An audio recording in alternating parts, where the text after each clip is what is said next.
ఇప్పుడు విజయ్ దేవరకొండ బిలో ఆయన టెక్స్ట్ లో ఒక మ్యాటర్ చదివాను, షాక్ అవుతున్నాను. అరే మన అన్న దేవరకొండ చెప్తే నేను ఇమీడియట్ గా ఈ యాప్ డౌన్లోడ్ చేసుకుంటాను. అలాగే బాలకృష్ణ అట, మంచు లక్ష్మి అట, ఇలాంటి వారు 25 మంది ఇప్పుడు అరెస్ట్ అవబోతున్నారు. ఒకవేళ పోలీసులు వాళ్ళ దగ్గర పొలిటీషియన్స్ డబ్బులు తీసుకొని అరెస్ట్ చేయకపోతే వారందరినీ సుప్రీంకోర్టుకి నేను నడిపిస్తా. ప్రకాష్ రాజు లాగా మీరు కూడా తప్పయింది అని ఓపెన్ అపాలజీ చెప్పినంత వరకు, 2 మీరు సంపాదించిన డబ్బు ₹1 అయితే 1 కోటి, 10 కోట్లు అయితే 10 కోట్లు, 980 మంది ఆత్మహత్యలు చేసుకున్నారు. అంటే వారిని మీరు నరహత్య చేశారు.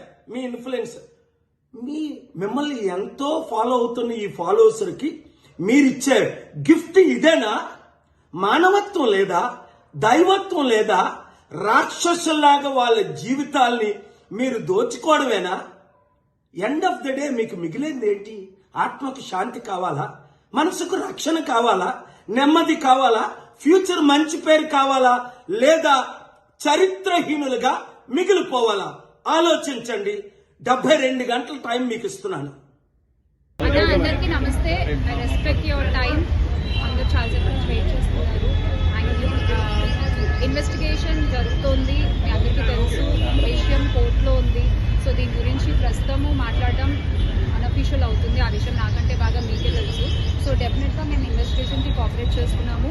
చట్టాల మీద, న్యాయ వ్యవస్థ మీద నమ్మకం ఉంది. ఖచ్చితంగా కల్పిట్స్ని పట్టుకోవడంలో నేను ఎంతవరకు సాయం చేయగలను అంతవరకు డెఫినెట్గా పోలీసులకి నా సపోర్ట్ ఎప్పుడూ ఉంటుంది.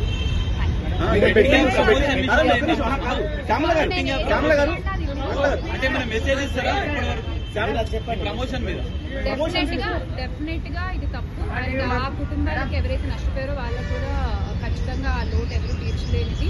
ఇంకా ముందు ఇలాంటివి ఏమీ జరగకుండా తీసుకోవాల్సిన బాధ్యత మన అందరిపై ఉంది. ఇది ఒక రెస్పాన్సిబుల్ సిటిజన్ గా చెప్తున్నాను. బ్యాంక్ స్టేట్మెంట్ ఏమన్నా అడిగారా?